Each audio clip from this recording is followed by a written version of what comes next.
Hello guys, कैसे हैं आप सब? आई होप आप सब अच्छे ही होंगे। तो आज की वीडियो में हम पढ़ने वाले हैं स्त्री शारी रचना, ठीक है? जिसमें कि पहला टॉपिक दिया हुआ है श्रोणी, ठीक है? श्रोणी यानी कि पेल्विस। इसकी डेफिनेशन है, आचार्य डल्हर ने बताया कि उरु संधि के नीचे और स्मर मंदिर के ऊपर के भाग को श्रोणी माना है, ठीक है? श्रोणी का माप यानी कि श्रोणी का माप क्या है? तो देखो इसमें सुश्रुत जी ने बताया है कि पुरुष की और छाती के प्रमाणानुसार स्त्री की श्रोणी होती है। मतलब कि जितने प्रमाण की पुरुष की छाती होती है उतने प्रमाण की स्त्री की श्रोणी होती है, ठीक है? पेल्विस होती है। और स्त्री के उर का विस्तार 18 अंगुल होता है, तो उसी के बराबर पुरुष की कटी होती है, ठीक है? तो पुरुषोरहा प्रमाण विस्तीर्णः स्त्री श्रोणी अष्टादशांगुल विस्तीर्णमुरः तत्प्रमाणा पुरुषस्य कटी, ठीक है? चक्रपाणी ने बताया कि 24 अंगुल का पुरुष का उर होता है और उसी प्रमाण की स्त्री की श्रोणियां, मतलब 24 अंगुल की स्त्री की श्रोणी होती है, ठीक है? आचार्य डल्हर ने बताया कि क्या 24 अंगुल का, हाँ, तो इसी प्रमाण स्त्री की श्रोणी होती है, सेम वही बात है, ठीक है? 18 अंगुल का स्त्री का उर होता है, यानी कि स्त्री की छाती 18 अंगुल की होती है, तो पुरुष की कटी यानी कि पुरुष का पेल्विस 18 अंगुल का होता है, ठीक है? इसके बाद हमने हमने देखा कि टैबुलर फॉर्म में हमें यही चीज़ फिर से बताई गई कि जो उर इक्वल्स टू पुरुष का उर इक्वल्स टू स्त्री की शोरी, पुरुष का कटी इक्वल्स टू स्त्री का उर, ठीक है? तो अगर 24 अंगुल पुरुष का उर है तो स्त्री की श्रोणी भी 24 अंगुल होगी, और अगर कटी अगर अगर अगर कटी पुरुष की 18 अंगुल है तो स्त्री की उर 18 अंगुल की होगी, ठीक है? तो पुरुष, अब इसके बाद बताया कि पुरुष या कुमार का उदर भाग गुरु होता है, बड़ा होता है, और स्त्री का अधो भाग बड़ा होता है। मतलब कि जो मेल्स होते हैं उनका ऊपर का हिस्सा बड़ा होता है, जो स्त्री होती है उसके नीचे का हिस्सा बड़ा होता है। हम पढ़ने वाले हैं श्रोणी की स्त्री के बारे में। तो इसके बारे में बताया है कि दी शोणी फल के एकम भगास्ती, यानी कि श्रोणी की अस्थियों में एक भाग अस्थि होती है और 2 श्रोणी फलक होती हैं, ठीक है? इस टेबल में अपन देख सकते हैं आचार्य चरक के अनुसार, सुश्रुत के अनुसार, अष्टांग संग्रह के अनुसार। चरक ने 3 माना है, सुश्रुत ने 5 माना है और अष्टांग संग्रह ने 4 माना है। 3 5 4 354, ठीक है? तो चरक संहिता के अनुसार श्रोणी फलक 2 होती है और एक भगस्थी होती है, ठीक है? और सुश्रुत संहिता के अनुसार एक गुदस्थी होती है, एक भगस्थी होती है, 2 नितंबस्थी होती है और एक त्रिकस्थी होती है। अष्टांग संग्रह के अनुसार 2 नितंबस्थी होती है, एक भगस्थी होती है और एक त्रिकस्थी होती है, ठीक है?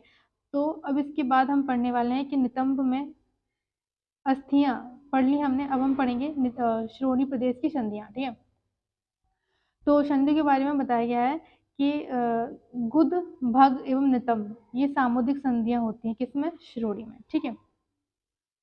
इसके बाद हम पढ़ेंगे योनि की आकृति की। योनि की आकृति कैसी होती है? तो शंख नाभ्य आकृति योनि स्त्रिया आवर्ता शाप्रकीर्तिता तस्य तृतीय तो आवर्ते गर्भाशय प्रतिष्ठिता। मतलब ये है कि जो योनि है उसकी आकृति शंख नाभि की आकृति के जैसी होती है। मतलब शंख की जो नाभि होती है उसके आकार की होती है, जिसमें कि 3 आवृत होते हैं, ठीक है? और तीसरा जो आवृत है वो गर्भशैया को बताता है। मतलब कि तीसरा आवृत है जो ये यूट्रस उसमें रहता है, जो तीसरा आवृत में, ठीक है? इसमें हिंदी पढ़ लेते हैं। योनि शंख नाभि के आकार की होती है, इसमें 3 आवृत होते हैं। इसके तीसरा आवृत, जो आवृत पित्ताशय और गर्भाशय के बीच में होता है, पित्ताशय यानी कि गॉल ब्लैडर और के इन दोनों के बीच में होता है, उसको गर्भाशया कहते हैं, ठीक है?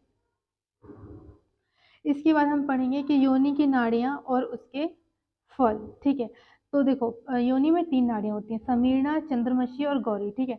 इनका स्थान और इनके फल अपन देखें तो जो समीरणा है, ठीक है, जो समीरणा नाड़ी है, अगर इसमें वीर्य गिरता है तो वह निष्फल हो जाता है। चंद्रमसी नाड़ी में अगर वीर्य गिरता है तो कन्या की प्राप्ति होती है, और गौरी नाड़ी के ऊपर यदि वीर्य गिरता है तो पुत्र की प्राप्ति होती है। इसके बाद हम पढ़ेंगे कि गर्भाशय, ठीक है? तो इसमें क्या होता है कि गर्भाशय जो है ना उसके पर्याय क्या है? कुक्षी, विपुल, स्रोत और धरा, ठीक है? कुक्षी, विपुल, स्रोत और धरा। पुरुषों में 7 आशय होते हैं, स्त्रियों में इसके अतिरिक्त एक आशय और होता है जिसको अपन ने गर्भाशय बोला, ये 8वां आशय होता है, ठीक है? तो आचार्य शारंगधर एवं भावमोक्ष ने स्त्रियों से पुरुष से 3 आशय अधिक माने। एक तो गर्भाशय जिसकी धरा इसका पर्याय है, और दूसरा स्तन्य, स्तन को स्तन आशय की संज्ञा दी है, और स्तन्य 2 होते हैं और एक गर्भाशय होता है, इस तरीके से 3 अधिक होते हैं पुरुष से, ठीक है? तो गर्भाशय की आकृति रोहित मत्स्य मुख सदृश होती है। अभी अपन ने योनि की आकृति पढ़ी थी, जो कैसी थी? शंख नाभि आकृति थी, और गर्भाशय यानी कि यूट्रस की आकृति रोहित मत्स्य मुख होती है, यानी कि रोहित मछली के मुख के समान होती है। गर्भाशय के स्थान दिया है शंख नाभि आकृति।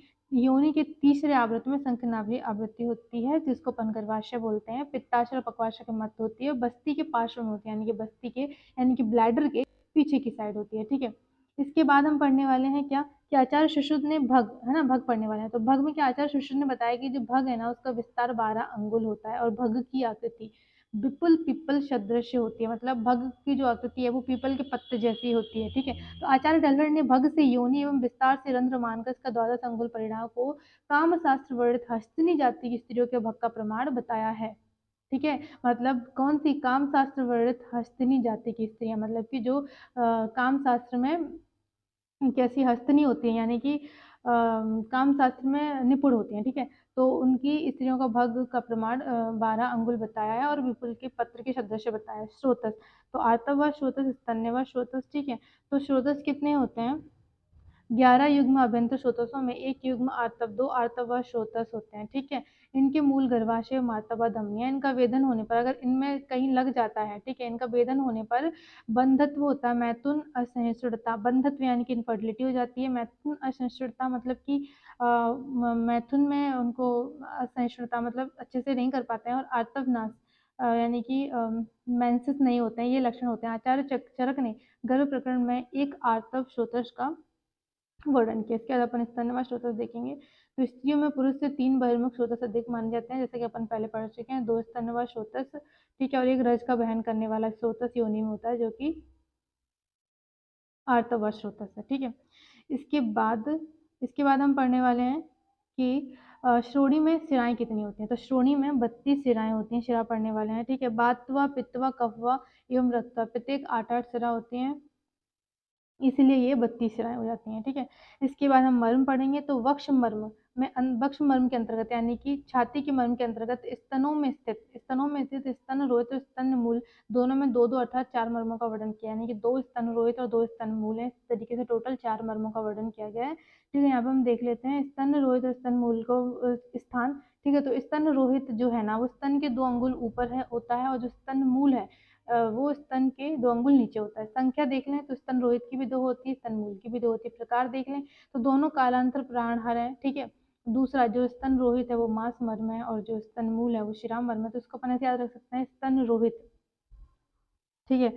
तो स्तन रोहित, रोहित जो है वो मांस खाता है, तो स्तन रोहित मांस मर्म है, और स्तन मूल जो है वो शिरा मर्म है, दूसरा वाला, ठीक है। इसके बाद प्रमाण, अगर स्तन रोहित का देखें तो वो आधा अंगुल है, और स्तन मूल का 1 अंगुल है। आघात होने पर क्या होता है? रक्त पूर्ण कोष्ठता होती है, इसमें कफ पूर्ण कोष्ठता होती है स्तन मूल में। तो इसको अपन ऐसे याद रख सकते हैं, स्तन रोहित, रोहित इज मतलब जो है वो सिमिलर लग रहा है लोहित के, लोहित मतलब कि रक्त, ठीक है। तो रक्त पूर्ण कोष्ठता होती है इसमें कफ पूर्ण कोष्ठता होती है स्तन मूल में, ठीक है। और दोनों में श्वासकाश से मृत्यु होती है। इसके बाद हम पढ़ेंगे पेशी। इसके बाद हम पढ़ेंगे ओहो इसके बाद हम पढ़ेंगे पेशी, ठीक है। तो पेशी में क्या बताया गया है कि आचार्य सुश्रुत ने कुल 500 पेशियों का वर्णन किया है पुरुष शरीर में, ठीक है।